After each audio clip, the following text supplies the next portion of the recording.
দর্শক, সমগ্র বাংলাদেশেই লুটপাট, চাঁদাবাজি, হানাহানি, মারামারি কিন্তু অব্যাহতভাবে চলছে। জঘন্য থেকে জঘন্যতর খারাপের দিকে যাচ্ছে। গাজীপুরের শ্রীপুর পৌরসভা এবং শ্রীপুর উপজেলার প্রাণকেন্দ্র মাওনা চৌরাস্তা নতুন কাঁচাবাজার আড়তে এখানে চাঁদা না দেয়ায় বেশ কয়েকজন মাছের দোকানীদের মাছ লুটপাট এবং টাকা লুটপাটের ঘটনা ঘটেছে।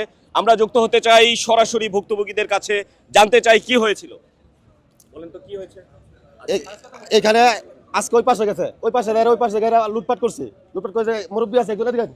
কারা লুটপাট করেছে? এই যে ইয়ার সেলিমে করছে, কাঞ্চনে করছে, তারপর হইলো আপনার এই হৃদয় করছে, আরো মিটুনে করছে, আরো অনেকজন লোক ৬৭ জন ছিল, কিন্তু সবাই চিনি না, সবার নাম জানি না, সবাই আবার মুখ চিনা চিনি। ৬৭ জন ছিল। সবকিছু নিয়ে গেছে আমাদের এখান থেকে, সবকিছু নিয়ে টাকা পয়সা আছে, মাছটা সব নিয়ে গেছে, সব নিয়ে গেছে আমাদের, সব করে রয়েছে এখানে। দর্শক, এখানে যারা দেখেছেন, প্রত্যক্ষদর্শী যারা, তারা বলছেন যে এখানে মাছ লুটপাট এবং তাদের যে ক্যাশ বাক্স থেকে তাদের যে টাকাও লুটপাট হয়েছে। শুধুমাত্র চাঁদা না দেয়াকে কেন্দ্র করে কিন্তু এই ঘটনাটি ঘটেছে আজকে। এটা কি মূলত চাঁদা দেননি এজন্য? চাঁদাই বুদ্ধির আমার কাছে ৫০০ চাঁদা নিছে, আমি বলে দেই নাই। রমজান মাস কারি খারাপ দেই নাই। আমরা চাই অনেক চাই, ৩-৪ বার মিলাই আমার কাছে ৬৭,০০০ টাকা দিছি। ৩-৪ বার মিলাই ৬৭,০০০ টাকা। জি, নাকি দৈনিক হারেও নেয়? না দলি হারে নাই, না মাসে মাসে দিতে 15 করে এবে নিয়ে আসে না দিলে। আমাদের এই দোকান আছে 5-6 জন আছে, ৫০০ জন। প্রতি বলতে আমাদের ইলিশ মাছের জুড়ি নিয়ে গেছে ৩টা, পাঙ্গাস মাছের ইয়া নিয়ে গেছে, পাঙ্গাস নিয়ে গেছে 3টা। তারপরে জেতা মাছের জেতা মাছ ছিল 1.5 লাখ টাকা জেতা মাছ ছিল, ওইগুলো নিয়ে গেছে। টাকা পয়সা নিয়ে গেছে আমার 5 লাখ টাকার উপরে খরচ, 5-6 লাখ টাকা হইব সব নগদ টাকা, সব টাকা মাছ মুছ সহ আমাদের সবার এক কোণে এই যে আমার দোকান এটা। 6 লক্ষ টাকার মতো কত হইব? হ্যাঁ, সবার মিলে। এই যে এই মার্কেটে আছি 6-7 জন আছি এই মার্কেটে। আবার সেই দিকে আছে অনেক লোক। হ্যাঁ, 6-7 জন আছি আমরা। ওইখানে 7 জন আমরা। এই লুটপাট গুলো কারা করেছে? এটা করছে কালাম নেতা লোকজন, কালামলেতার লোকজন কারা? এই সেলিম, রব, তারপর হইলো কাঞ্চন। রাজনীতি আগে আওয়ামী লীগ করতো, তার কাছে আর্সনি আইরা এসব করে।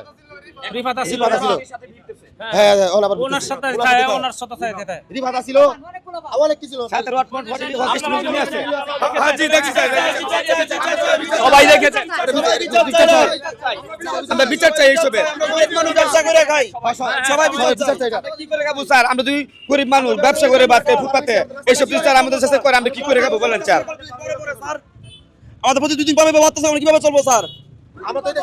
দর্শক, এই অভিযোগগুলো তীব্র থেকে তীব্রতর হচ্ছে। এই নতুন যেই কাঁচামালের আড়ত রয়েছে, এই সংলগ্ন যে মার্কেটটি মাছের বাজার, এখানে আজকে চাঁদা না দেয়াকে কেন্দ্র করে মাছ লুটপাট এবং টাকা লুটপাট করা হয়েছে। এই অভিযোগ কিন্তু স্বয়ং এখানে যারা ভুক্তভোগী ব্যবসায়ীরা রয়েছেন তারা বলছেন, এবং তারা এও বলছেন যারাই আজকে এখানে সরাসরি চাঁদা দাবি করেছিলেন এবং লুটপাট করেছেন, তারা ইতিপূর্বে আওয়ামী লীগের রাজনীতির সঙ্গে জড়িত ছিলেন এবং বর্তমানে তারা বিএনপির বিভিন্ন অঙ্গ সহযোগী সংগঠনের নেতৃবৃন্দের সঙ্গে ঘেঁষে তারা তাদের পেশি শক্তি ব্যবহার করার চেষ্টা করেছেন এবং এভাবেই কিন্তু তারা চাঁদাবাজি করার চেষ্টা করছেন।